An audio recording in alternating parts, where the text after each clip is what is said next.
Sat Shri Gurubhyo Namaha Hari Om. Om Shri Paramatmane Namaha.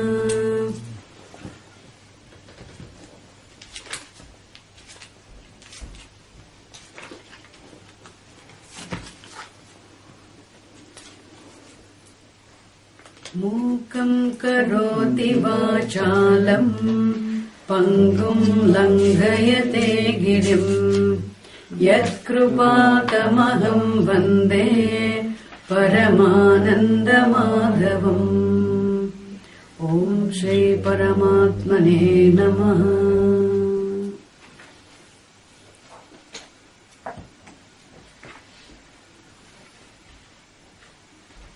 Bhagavad Gita is a Smriti Pramanam, revealing the subject matter of the Upanishads, which are the Shruti Pramanam.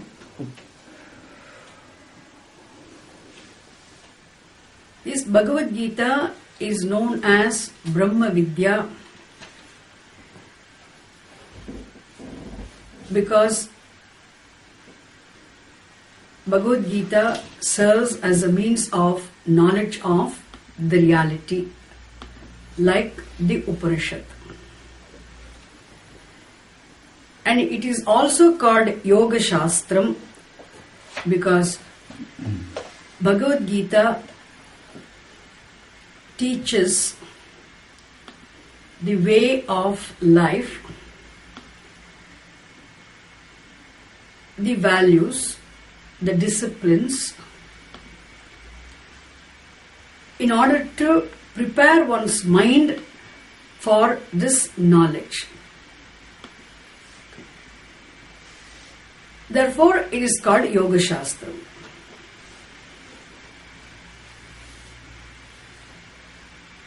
And this Bhagavad Gita can be divided into 3 parts.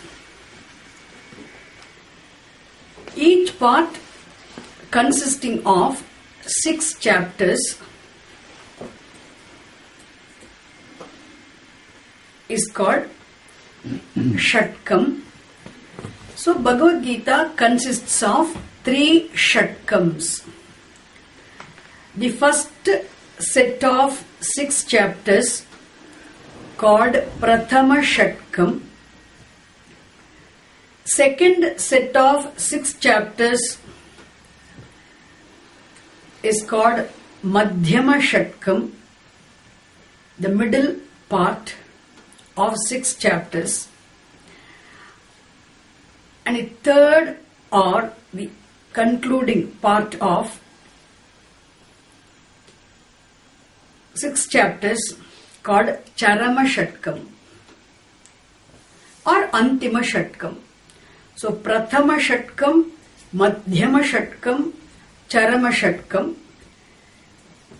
are 3 parts, each part consisting of 6 chapters. Totally become 18 chaptered Bhagavad Gita.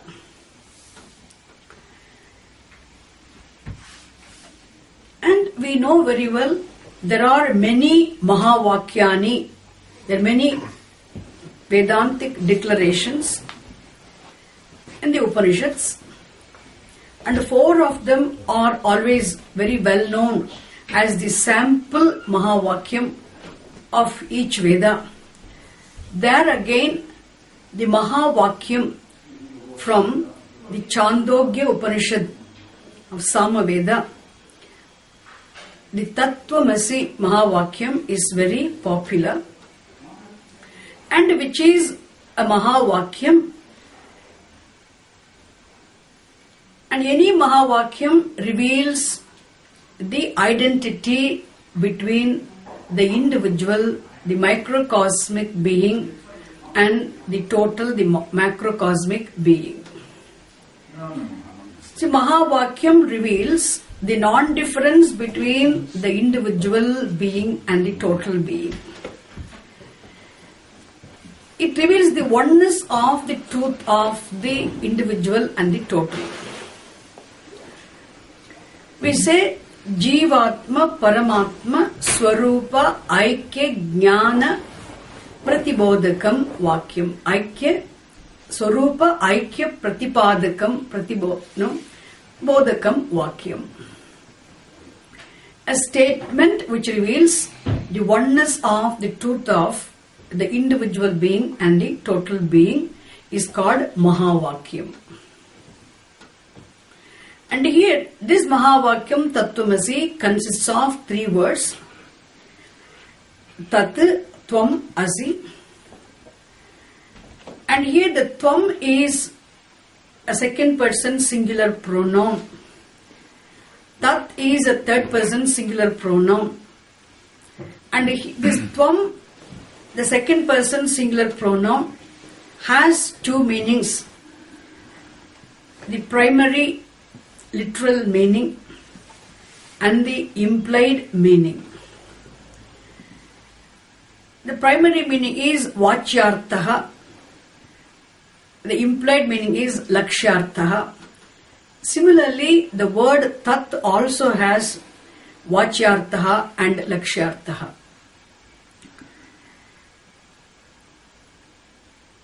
So, there is difference between the individual and the total, the microcosmic being and the macrocosmic being. The difference is from the standpoint of the upadhis, the standpoint of the name and form. But from the standpoint of the truth of the individual and the truth of the total, which is the implied meaning of the individual and the total, the Tvampada Lakshyartha and Tatpada Lakshyartha, there is no difference, there is non-difference. So there must be difference as well as non-difference between the two. Only then equation is possible. Therefore here, from the standpoint of the upadhis, the individual and the total are different, like the wave and the ocean. There's difference between the wave and the ocean. But from the standpoint of the reality, the water, there is non-difference. Similarly, here, from the standpoint of the Lakshyartha of the Tvam, the implied meaning of the word Tvam, the standpoint of the implied meaning of the word Tat, there is non-difference. Therefore, here, this is the Mahavakyam, which reveals the oneness of the truth of the whole. So the first 6 chapters, the first set of 6 chapters, and Prathama Shatkam discusses the Tvampada Lakshyarthaha, the implied meaning of the second person singular pronoun Tvam is discussed in the first 6 chapters. Therefore, we can say Prathama Shatkam what? Tvampada Lakshyartha Pratipadakam. By studying, understanding, the 6 chapters of the first 6 chapters of Bhagavad Gita, the truth of the individual must be very clear. Then the second set of 6 chapters, the Madhyama Shatkam, discusses the Tatpada Lakshyarthaha, the implied meaning of the word Tat is discussed in the second set of 6 chapters. And the third set of 6 chapters reveal the oneness of the truth of the Tvam and Tat. Discuss the third set of 6 chapters, this Charama Shatkam, discuss this oneness of the truth. the non-difference between the individual and the total. Therefore, by studying the entire Bhagavad Gita, finally, we are supposed to arrive at the truth of oneness of the reality. We have to arrive at the non-duality of the reality, and which is the attainment of moksha. Therefore, Bhagavad Gita is called Moksha Shastram.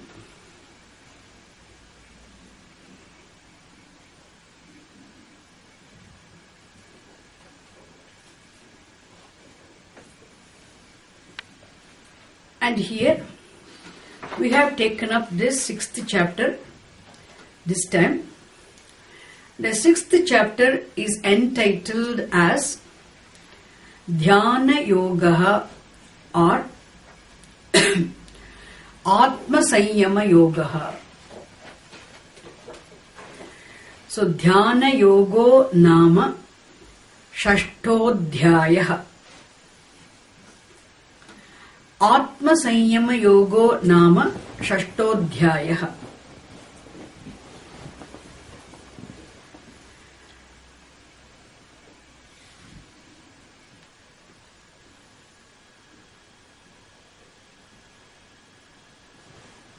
See, what is Dhyanam is the main teaching of this chapter. The word Dhyanam means Upasanam, Saguna Brahma Vishaya Manasa Vyaparaha. Saguna Brahma Vishaya Manasa Vyaparaha means Sagunam Brahma is the object of meditation.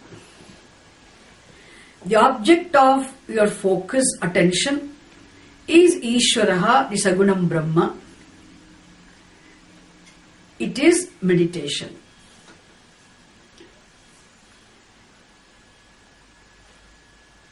And here, Sagunam Brahma is not mainly discussed.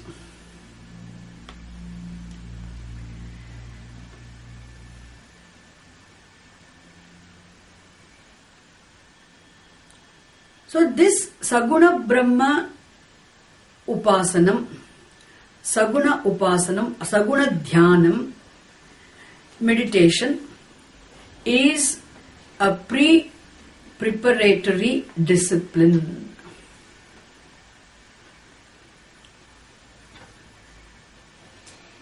Which means this meditation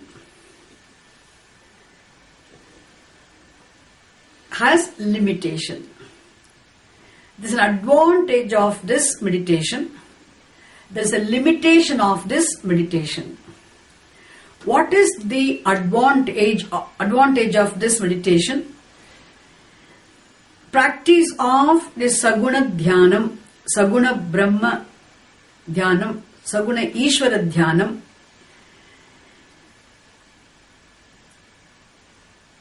will contribute for mental steadiness. It will contribute for mental purification. Therefore, it will contribute for mental preparedness required for knowledge. But Saguna Ishvara Dhyanam itself will not give knowledge. Therefore, Saguna Ishvara Dhyanam, Upasanam will not help us attain moksha. It means directly it will not give us moksha. Because we know knowledge of the truth is moksha.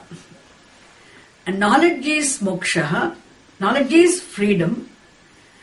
Meditation, this Saguna Ishvara Dhyanam Upasanam will not give us knowledge. It cannot remove the ignorance.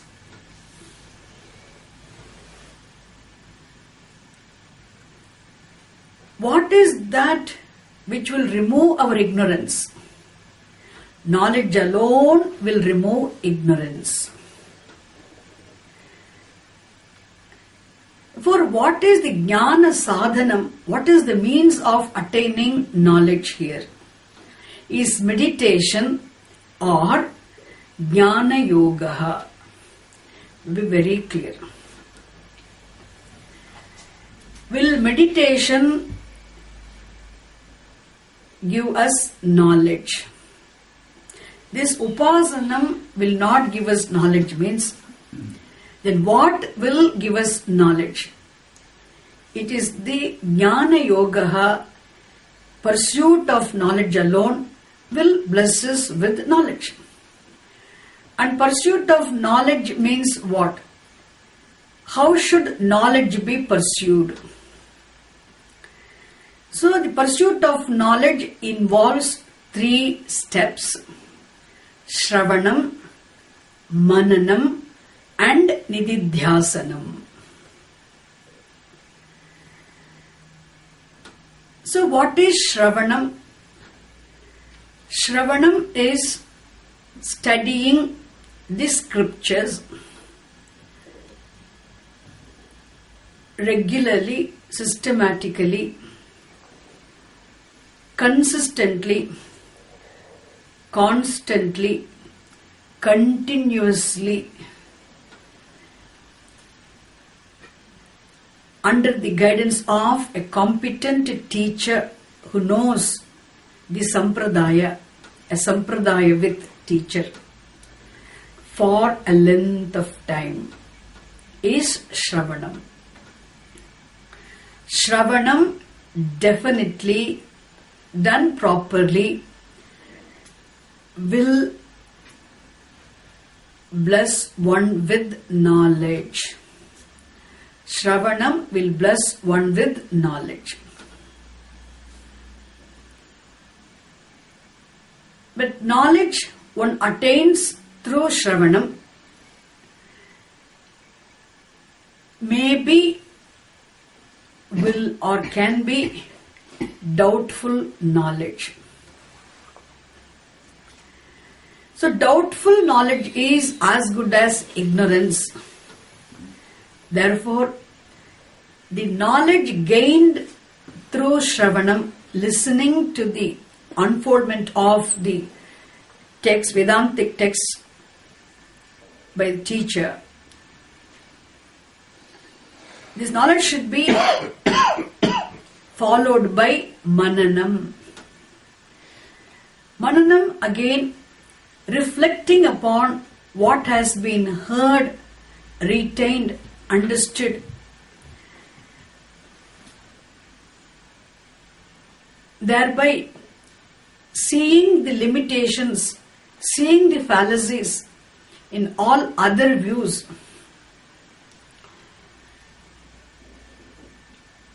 and ascertaining, understanding, removing one's doubts one has, resolving, having one's doubts resolved is called Mananam. So Mananam definitely should follow the Shravanam. Shravanam should precede the Mananam. Mananam without Shravanam is a meaningless action. It is not possible, first of all. Therefore, Mananam will give us doubt-free knowledge. So, Shravanam will bless us with the knowledge, and if the knowledge gained through Shravanam is doubtful knowledge, and it has to be followed by Mananam, the Mananam will help one resolve the doubts in one's understanding, where Mananam will contribute for doubt-free knowledge. And what one has understood doubtlessly can be easily forgotten still because of one's long orientation. So in order not to forget what one has clearly, doubtlessly understood, and in order to enjoy the benefit of this knowledge, one has to continuously dwell upon the doubt-free understanding of the truth, doubt-free vision of the truth. And that constantly dwelling upon the clear, doubt-free vision of the truth is called nididhyasanam, contemplation. And the contemplation, nididhyasanam, is the final step which will result in the ascertained vision, ascertained, unforgettable, ever remembered vision of the truth, which is moksha, which is muktihi, which is freedom. And this nididhyasanam, in nididhyasanam is mental activity. Nididhyasanam is a mental activity. Upasanam, which we have discussed earlier, is also mental activity. But the difference is, in Upasanam, there is meditator, meditated, subject, object, difference is there. Whereas in Nididhyasanam, subject, object, difference is not there. The meditator, meditated, difference is not there. Why? Because when you are contemplating upon the nature of reality, the nature of reality you have arrived at as the nature of your own self. What you are dwelling upon, you are the one who is dwelling upon, and what is dwelt upon is your own Swarupam. Therefore, there is no meditator and meditated difference. So this nididhyasanam implies what? You are already having the clear, doubt-free knowledge of what the truth is. Therefore, upasanam, saguna upasanam, which is to be practiced as a pre-preparatory discipline for actual meditation, is also called meditation. And nididhyasanam, which a contemplation, which is also meditation. Why? Contemplation also is a mental activity. Therefore, contemplation is meditation. But meditation is not contemplation. It is this contemplation, nididhyasanam, or is a meditation which is to be done after the attainment of knowledge.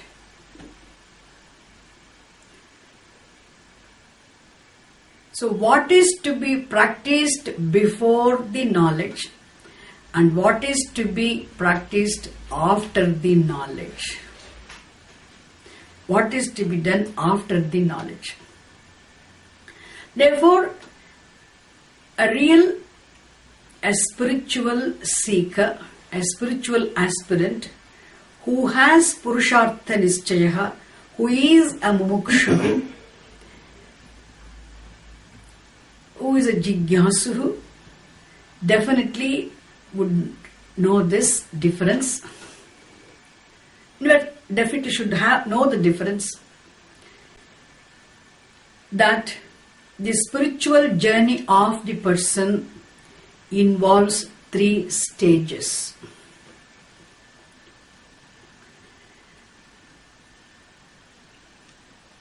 Begins with meditation. Meditation practices Saguna Upasanam, thereby prepares his mind for knowledge.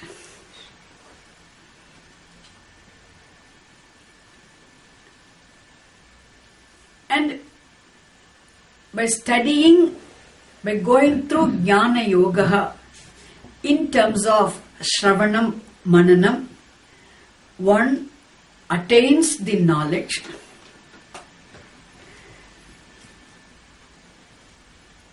Then by practicing Nididhyasanam, which means then contemplating upon what one has understood through Shravanam and Mananam clearly, one attains the ascertained vision of the truth as one's own self.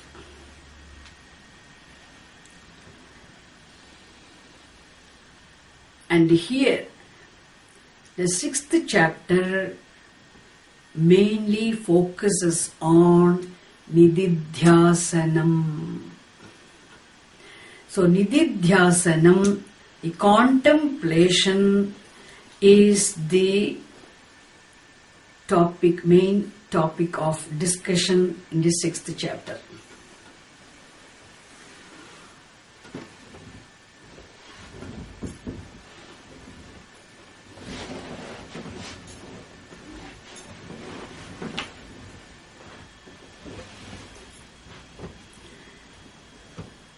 So what is that meditation which is focused on in the 6th chapter?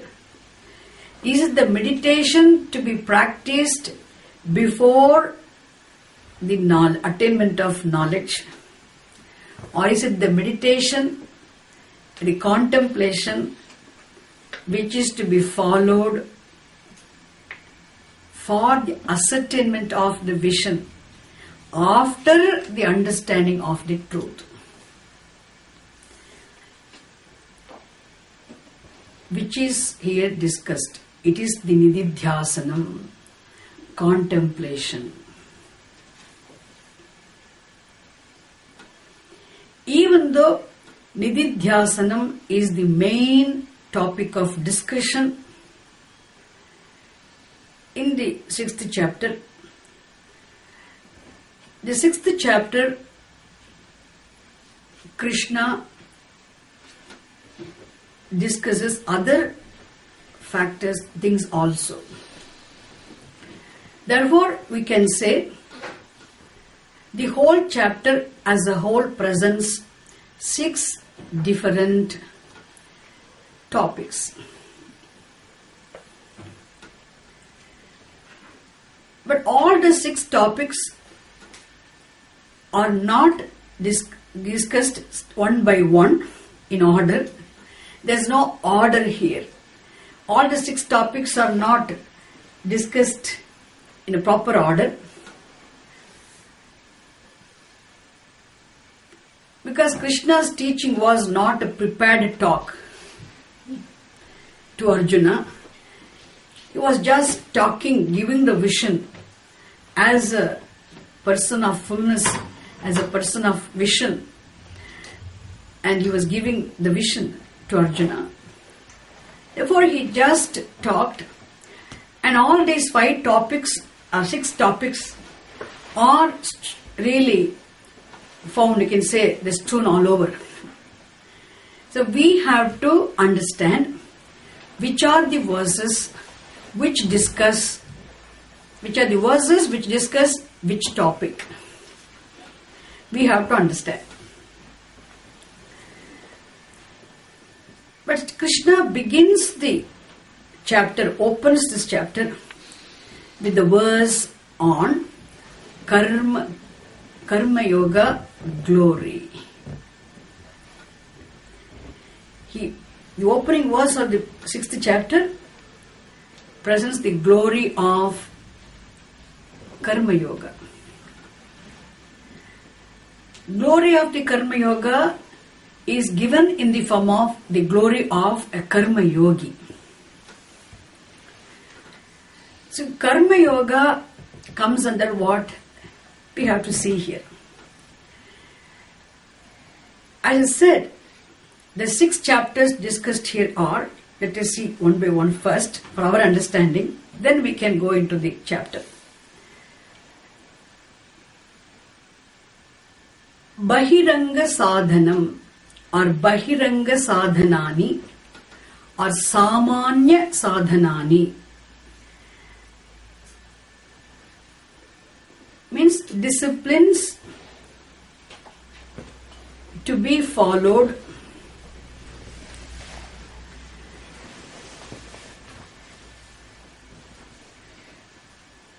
throughout one's life in day-to-day actions.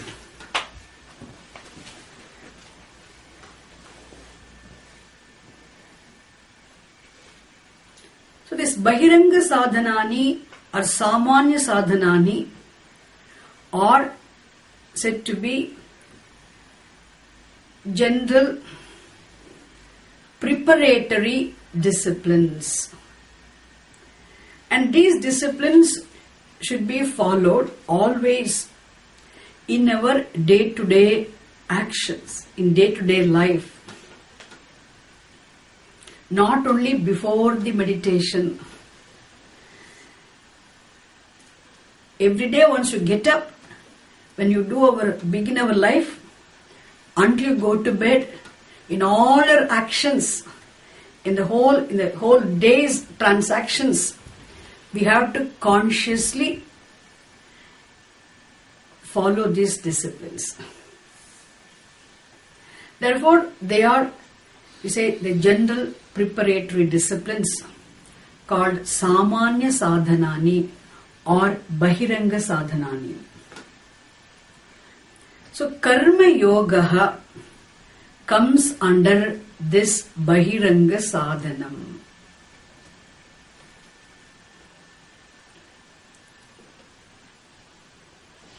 Then, the second topic discussed here is Visesha sadhanani. Visesha sadhanam or Antaranga sadhanam. Antaranga sadhanam means the disciplines which have to be specific disciplines which have to be followed before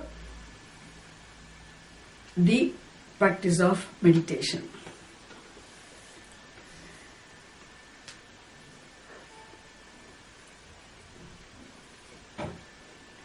This is the difference between the Bahiranga sadhanam and the Antaranga sadhanam. The disciplines to be followed always, disciplines to be followed before meditation.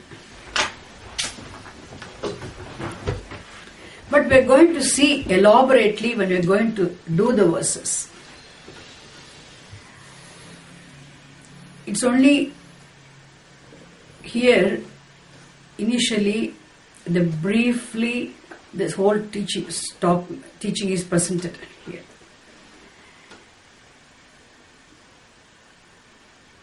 Then the third topic is the nature of meditation. Nature of meditation means what exactly is meditation?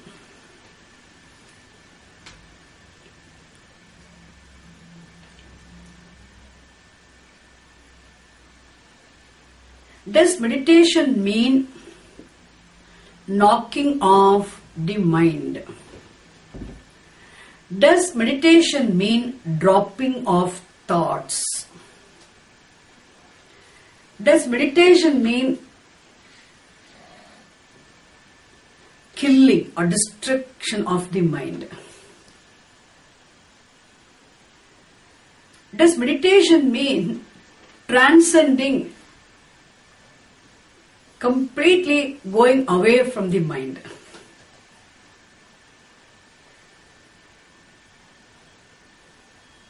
What is actually meditation?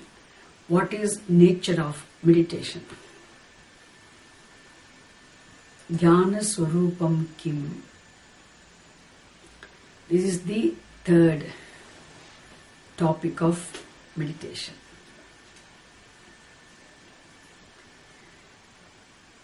You have to remember, Krishna does not present in this order, but these are all the topics discussed there.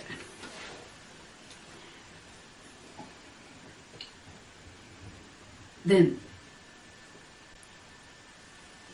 what are all the obstacles we have in meditation?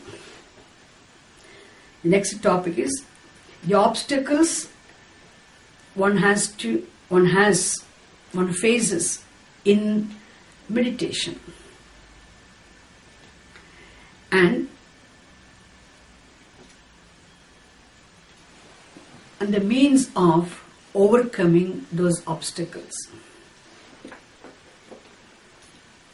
Obstacles and the remedy to overcome those obstacles.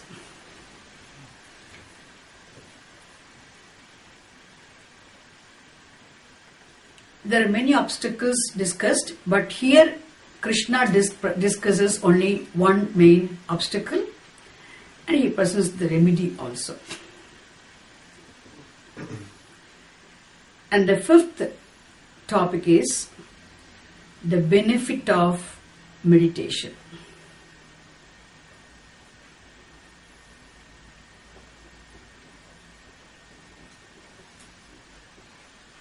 When I say benefit of meditation, you have to remember it is the contemplation, it is the nididhyasanam. Therefore, what is the nididhyasana phalam? What do I gain as a result of contemplation?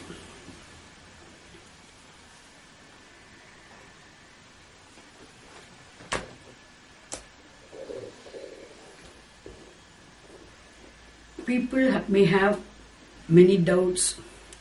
As a result of meditation, will I have some extraordinary supernatural powers, occult powers? Can I have some siddhi, Adhyatma siddhis?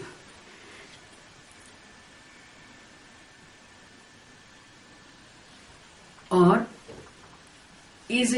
will I be able to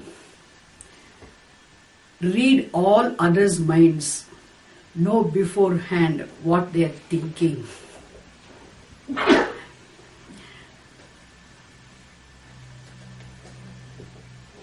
Or will I be able to predict my own future and others' future? I practice meditation. By practicing meditation, will I get some special powers that I can know the future in advance? What is going to happen in 2016 and next year? Or what is going to happen for this person, that person? Can I predict the future? Like an astrologer. What is the benefit of meditation? Here, why I have to say this? Because when we practice the Saguna Ishvara Dhyanam or Saguna Upasanam as a preparatory discipline for this actual meditation,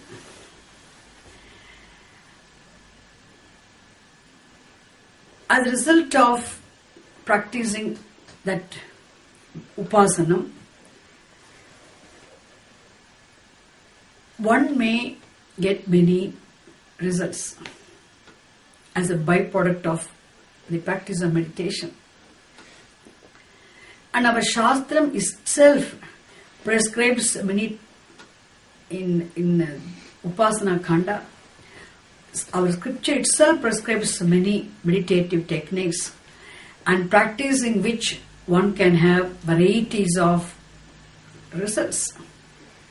And all those results basically are within the realm of matter, which is material ends, including samadhi experience. So definitely, the benefit of nididhyasanam, the result of nididhyasanam, contemplation, will not be samadhi.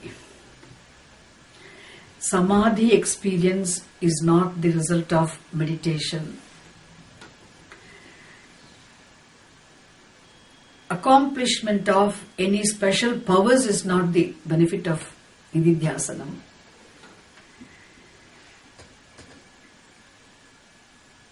Nididhyasana phalam is what?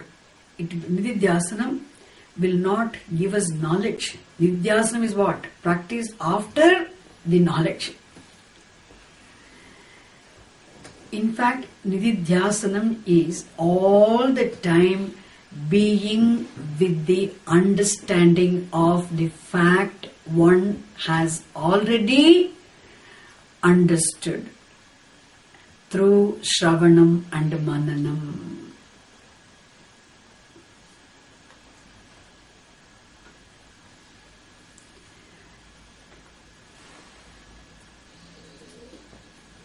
So nididhyasanam should not be mistaken for something which will give us the experience of something after the attainment of knowledge.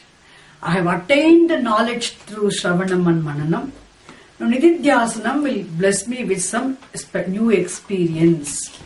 That should not be the understanding. Because here every experience is mithya and every experience is Brahman, the reality. So nididhyasana phalam is not for experiencing Brahman. Nididhyasanam is not for experiencing Brahman. Nididhyasanam is after having understood the Brahman. After having understood the reality, we dwell upon the nature of reality, which is nididhyasanam. And the benefit of this nididhyasanam is you had not experience of Brahman. Benefit of nididhyasanam is for experiencing the revelation of fullness, experiencing the peace,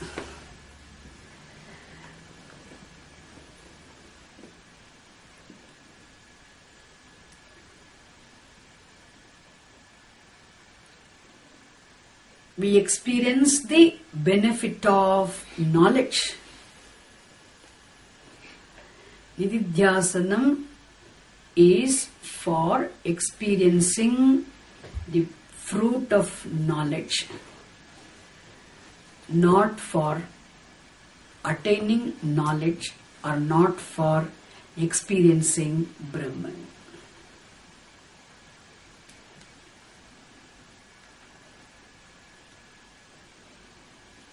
Even moksha is also not an object of experience. Moksha also is what? You understand moksha as very surupam of Brahman.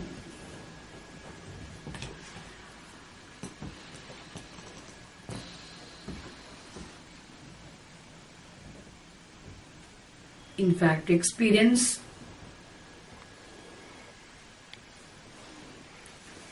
the greatest luxury of reveling in the vision of the truth. These are the first 5 main topics, and still Nidhyasanam is the main topic of focus.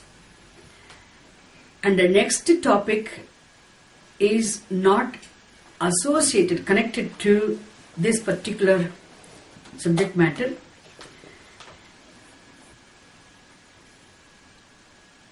Therefore, we can take these 5 topics as the topics discussed in this 6th chapter.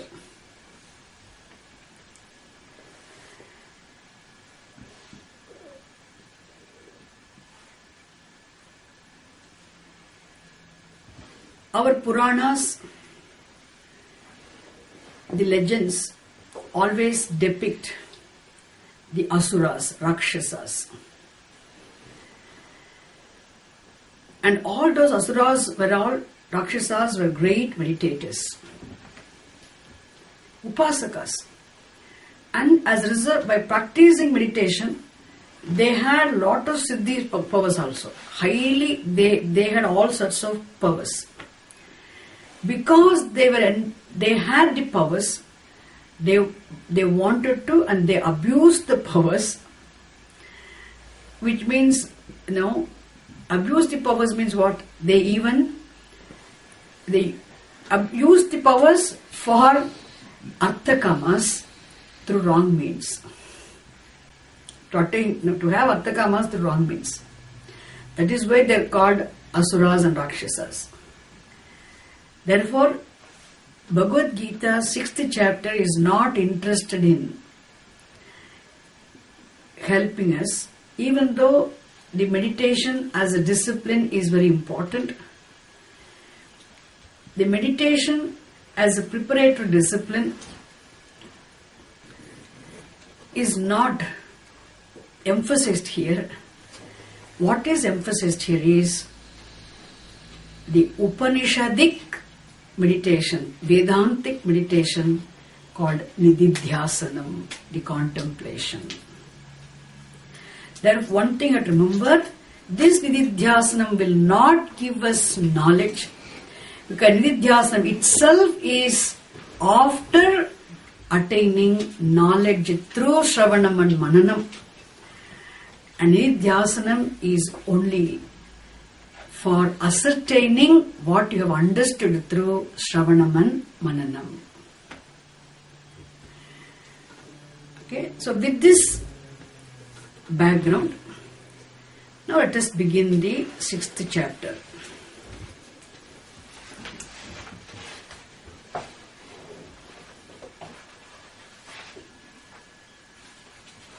Om Shri Paramatmane Namaha.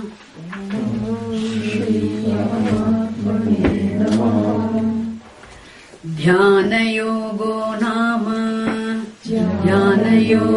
Nama Shashtodhyayah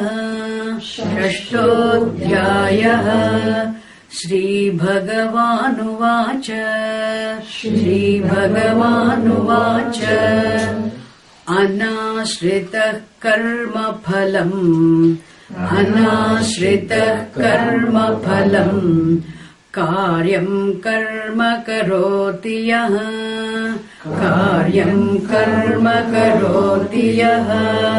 Sasannyasi cha yogi cha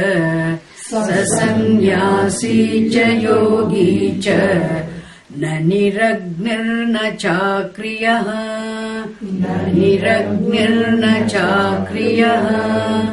Shri Bhagavanuvacha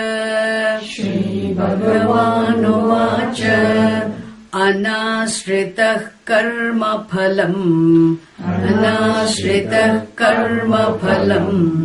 Karyam karma karoti yah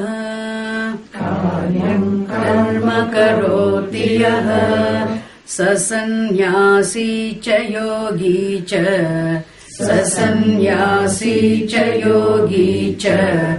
Naniragnirna chakriyah.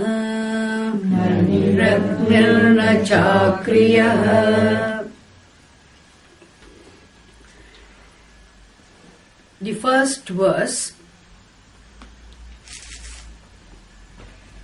reveals, presents the glory of Karma Yoga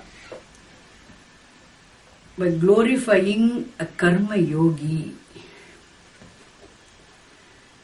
Why Karma Yoga is glorified here? Which means Karma Yoga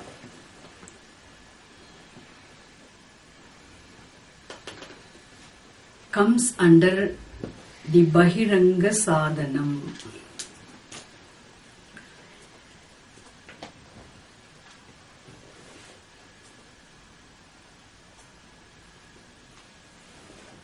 Which means Karma Yoga, living a life of Karma Yoga, will bless one with Samatva Buddhihi. We are not going to discuss here how to live a life of Karma Yoga. What is Karma Yoga? We will not discuss here. Why? Because that we have already discussed in 2nd chapter and 3rd chapter. What is Karma Yoga? How to live a life of Karma Yoga? So Karma Yoga itself is a way of life. We have understood that in other chapters. But here, what does one gain as a result of Karma Yoga? That is emphasized. If a person lives a life of Karma Yoga, he must have Purushartha Nischaya first of all. He must be definite about his ultimate end being, discovery of moksha. Which means for him, knowledge, attainment of knowledge is the ultimate goal of life. Knowledge is the priority. Therefore, he is a spiritual person who is totally committed to the pursuit of knowledge. Therefore, one who is given to the study of the Shastram as a Jignasu, thereby one who lives a life enjoined by the scripture. Which means one who has a proper attitude in performing actions. Because he is very clear that moksha is the happiness, the freedom from limitations is already there. It cannot be attained and it is something to be discovered. And until one discovers, all that one needs to do is one needs to prepare one's mind to be eligible to discover that moksha, which is a choiceless end. In order to prepare his mind, what he should do, he is focusing his attention on preparing his mind for knowledge. Karma Yogi is the one knowing his end being moksha very clearly, but focusing his attention on his mental preparation, the qualification required for knowledge. Therefore, he entertains an attitude in performing actions. He has Ishvara Arpana Buddhi. He performs all his actions. They become offered to Bhagavan because he is performing actions, expecting the results for the results, but without being dependent on results for his happiness. Aiming for Jnana, depending upon knowledge for happiness. Therefore, he has Ishvara Arpana Buddhi. And in facing all the results of actions also, when he is performing actions, he is free from anxiety, He is not anxious of the results of actions. He focuses his attention in action. He is not brooding over the past, nor is he anxious about the future results. Therefore, his attention is totally available for the present actions.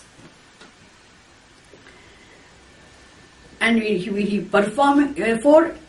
is performing also, there is no anxiety, because he performs his actions with the proper attitude, but he knows whatever comes is prasadaha. There is no failure for a karma yogi, because externally there may be a success or failure, there may be gain or loss, there may be favorable or unfavorable result, but definitely there is no absolute failure for a karma yogi, because his attitude with which he performs and the action which he performs for living his life, and the very life for which he is living, makes his karma yoga. That means prasada. For him, everything which comes in life is prasada. Because of his attitude, his internal growth, inside growth, inner growth is taken care of. All his performances, all his actions contribute for inward growth, inner growth, which is as growth, maturity required for spiritual vision, spiritual wisdom.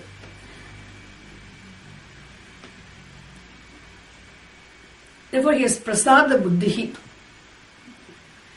and he is the one who knows the value of dharma, values. Therefore, who is always committed to live a life of values. And because he is committed to live a life of values, with the proper attitude of accepting everything as prasada, doing everything with an attitude of offering it as arpanam to Bhagavan, and his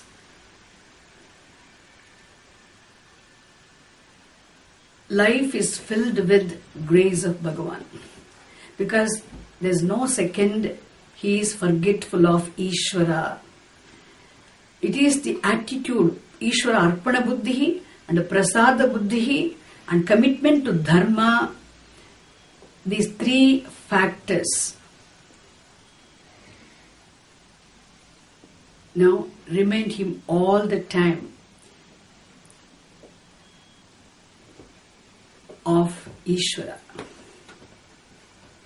It is these three factors in Karma Yogi's life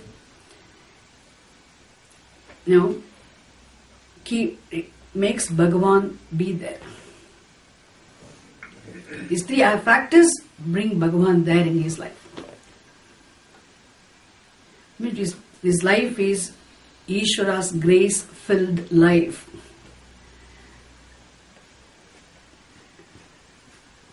And such a person, for him, moksha is his ultimate end. Knowledge of the truth is his ultimate end. Therefore, commitment to live a life of dharma is his priority, because he has to prepare his mind for knowledge. Therefore, he is not dependent on the material gains, material ends for his happiness and security. He is not dependent on any artha kama ends for his security and happiness. He pursues artha and he pursues kama.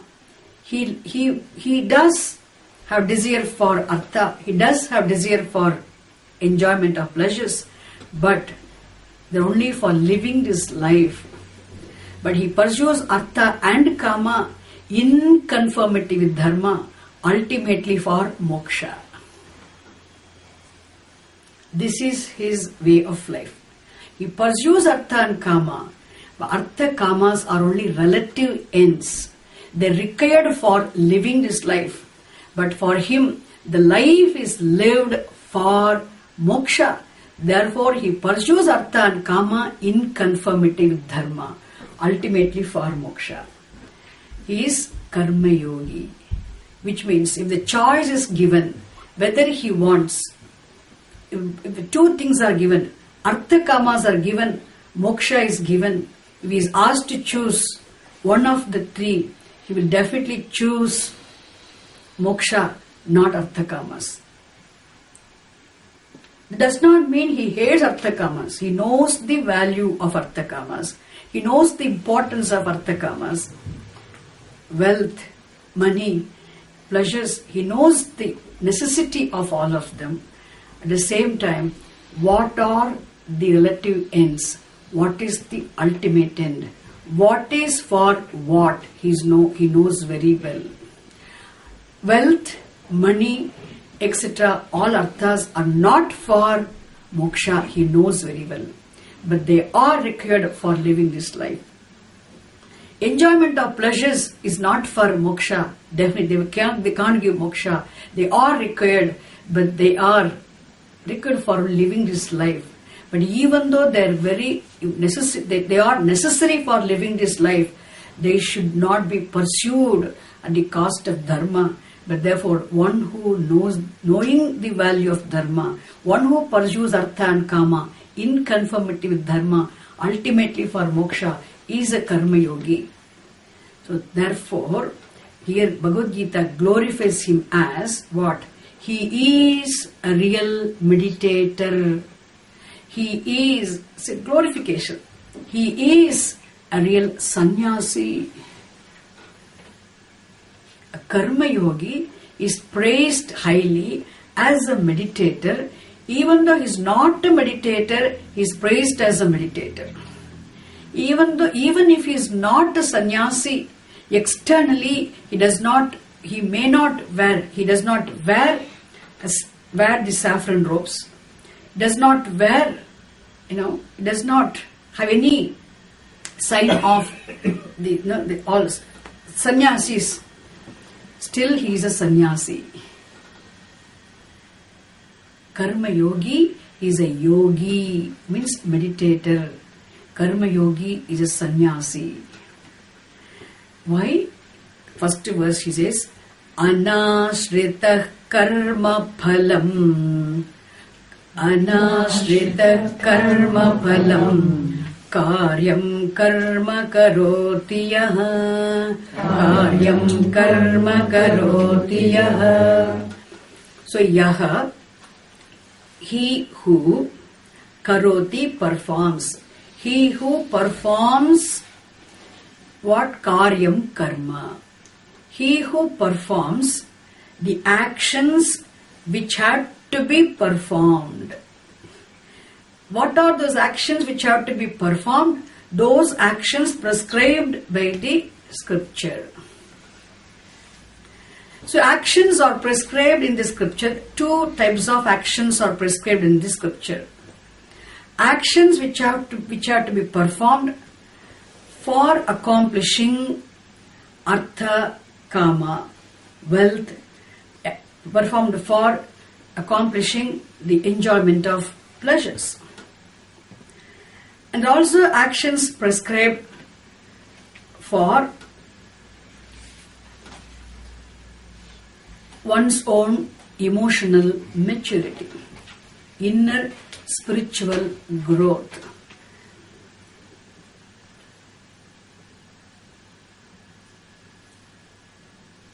Such as, suppose japaha. The teacher may ask, do japa. What is japa for? Japaha is for one's mental preparation. Okay, do Sandhya Vandanam. Suppose there's every day, morning, evening, and in the morning, afternoon and evening, which means early in the morning, dawn, then noon and dusk. 3 times a day, 3 meeting points of the time, may you do this worship, a prayer. Certain things are prescribed. Why? These are all disciplines, isn't it? There also such activities are also there. So here we can understand Karyam Karma means Panchamaha Yajnas. Panchamaha Yajnaha. We are going to discuss those Panchamaha Yajnas here. So performing the actions which are prescribed in the Shastram, following the injunctions, Shastram, doing these Panchamaha Yajnas, which means performing the actions by which not only one benefits, one's own self benefits, but also others benefit. That means the beneficiaries of one's actions are more and more people. So performing such actions, which means one who lives a highly contributive life. Karyam karma karoti, one who performs what needs to be done, what has to be done, what can be done, what must be done, what has been prescribed by the Shastram, by performing which one's own self benefits, others also benefit. Such actions, performing such actions, Karyam karma karoti. But how does he perform? Karma phalam anashritaha. Ashritaha means relying upon, depending on. Anashritaha means without depending upon the fruits of actions. Here we have to be very careful.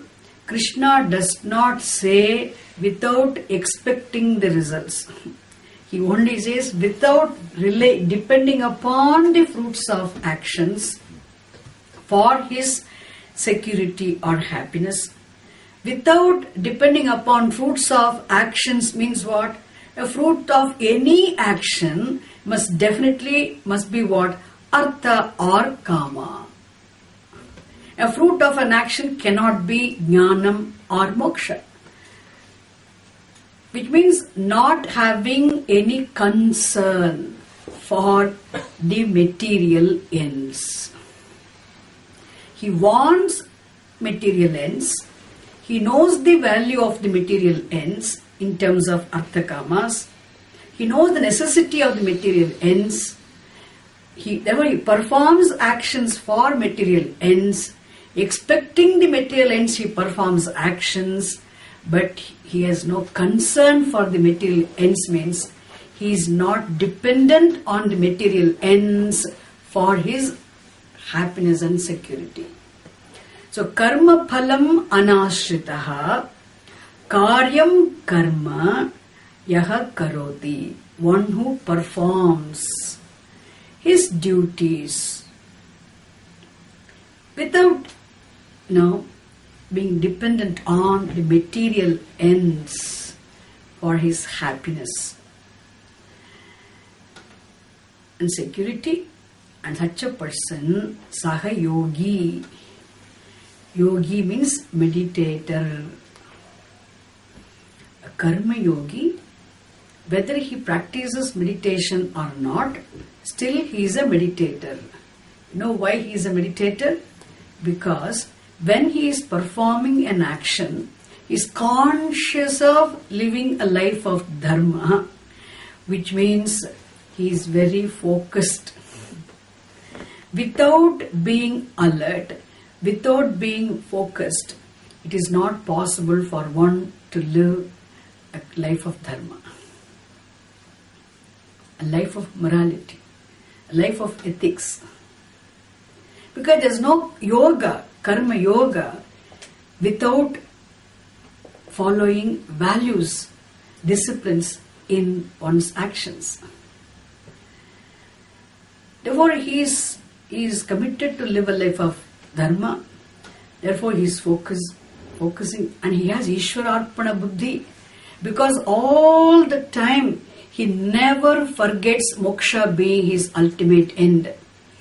Therefore, being committed to the pursuit of knowledge, committed to the study of the Shastram, and he is always focused. He does not lose sight of his end being moksha. Therefore, he is focused. Therefore, he is a meditator.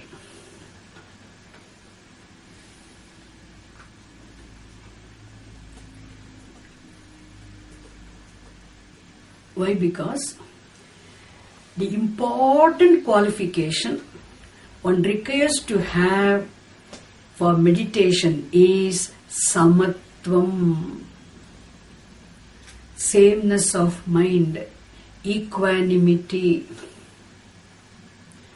balance. If the mind is elated, the mind is dejected. Dejection and elation both are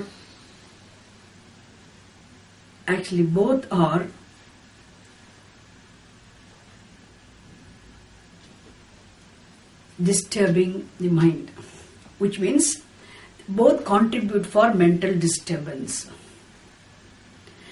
Whoever wins the game in a sport also cannot peacefully sleep. Whoever loses also cannot sleep.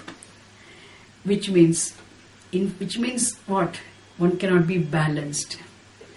Desirable, undesirable, favorable, unfavorable, in all situations, going through all times also, one who has the sameness of mind, which means one who remains the same in all situations, without having elation and dejection,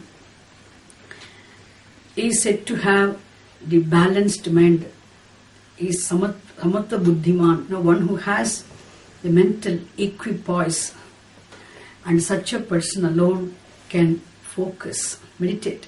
And here, this karma yogi, because of his attitude, because of his commitment, because of his Ishwararpana Buddhi, Ishwar Prasada Buddhi, commitment to dharma, and again, because of Prasada Buddhi, that he is not concerned about the result at all.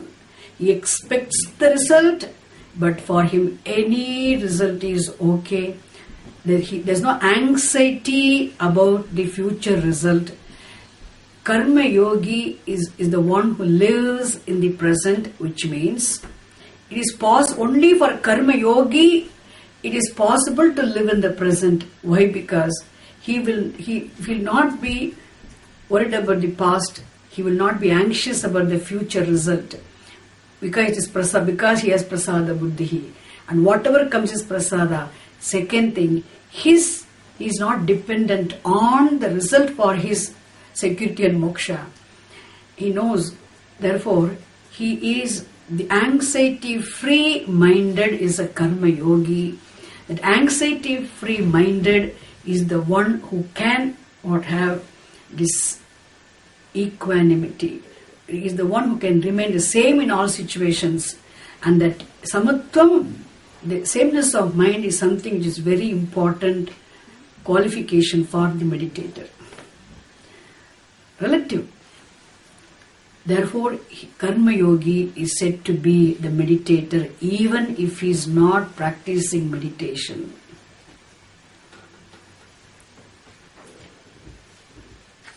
Then sannyasi.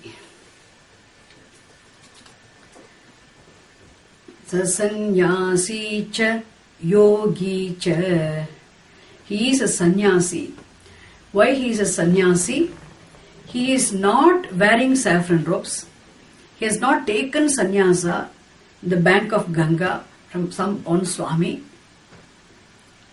He is not living on big alms, bhiksha.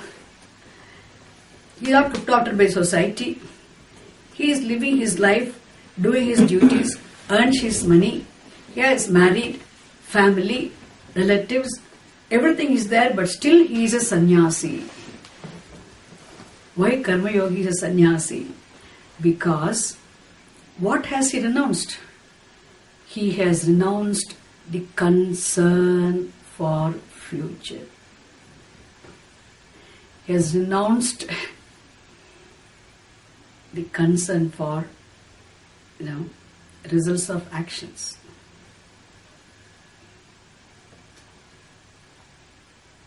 Sannyasi. And Krishna goes one step again. Saha sannyasi, saha yogi. One step he goes and says what? The one who is in the form of sannyasi, wearing saffron robes, really is not a sannyasi. If that person has concern for future, where can I live? Where should I find a house? Even though I'm just joking, okay? Who will give bhiksha?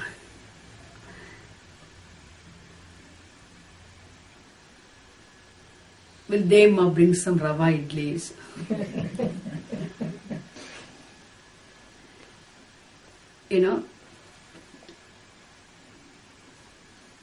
The concern, what will happen tomorrow? How to start an ashram? How to maintain the ashram? How to collect funds for the ashram? Who can I grab as an unpaid accountant to work in the ashram? If all these things are there, that person, even if the person is wearing saffron robes, is not a sannyasi. But a karma yogi who is focused, see, karma yogi is not an easy thing. If we can be karma yogis, it's a great thing, because that is very important. It is the living a life of karma yoga alone will bless us with the art of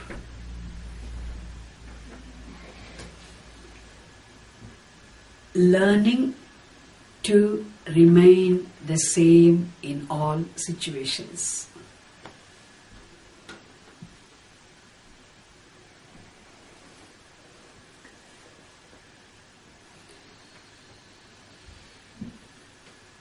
It is very important.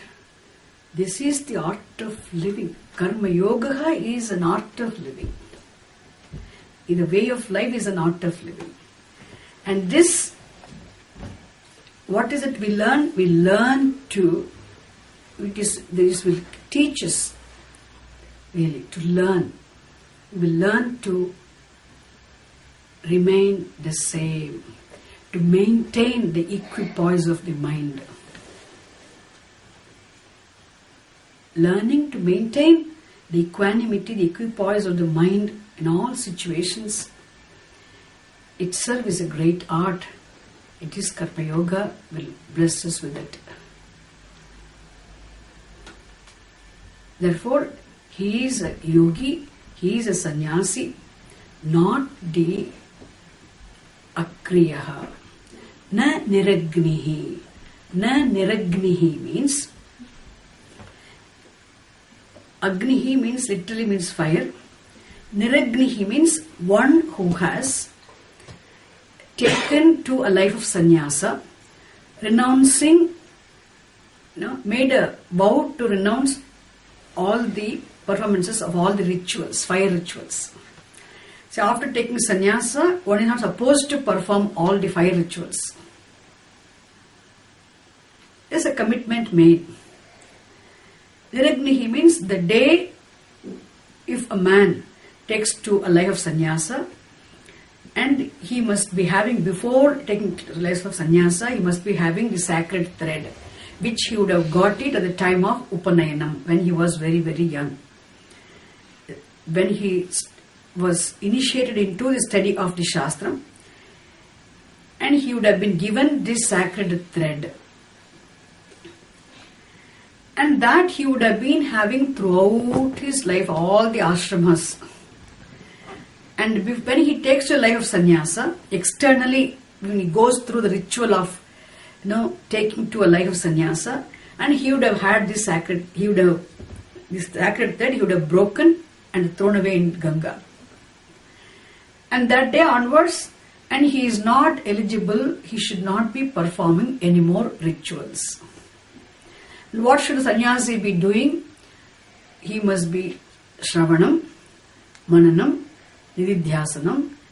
Then he must be sharing his wisdom with other people. So through teaching, he can be in contemplation. He or she should be in contemplation. Isn't it? Therefore, he places his mind only in Shastra.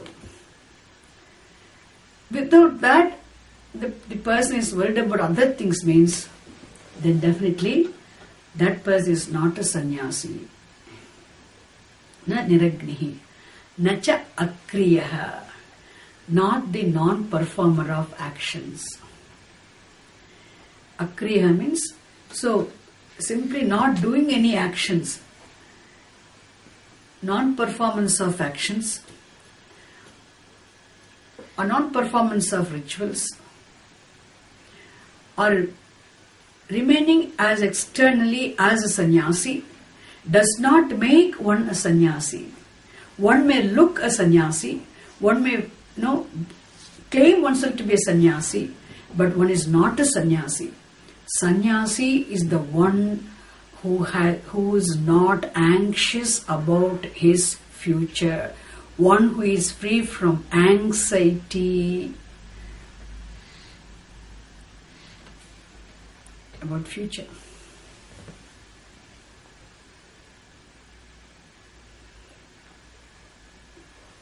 All that I want is right now, it's here. It has to be revealed. All that I need is Jnanam. For the Jnanam, I have to become qualified. To qualify, I can't get it overnight.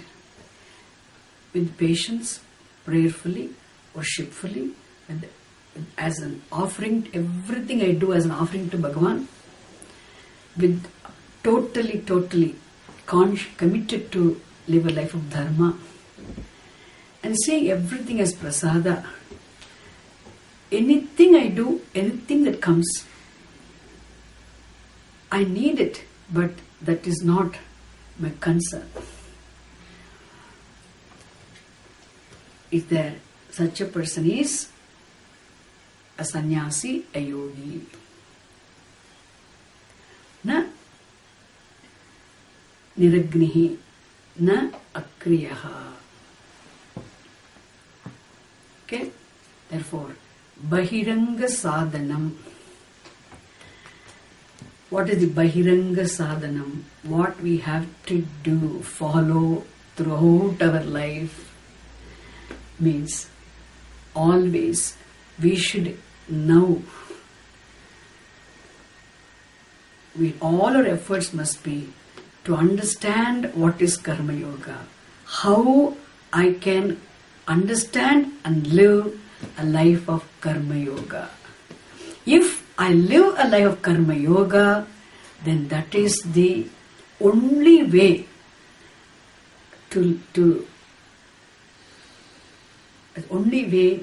I can maintain my mental equipoise.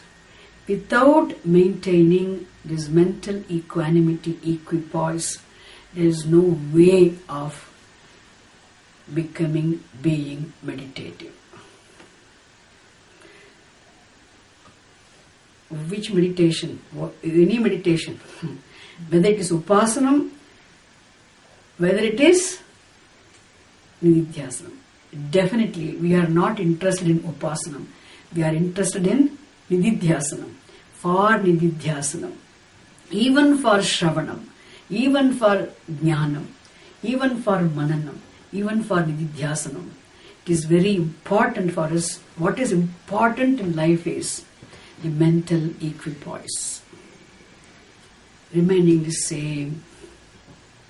How can I remain the same in all situations? That is the only thing we have to focus on.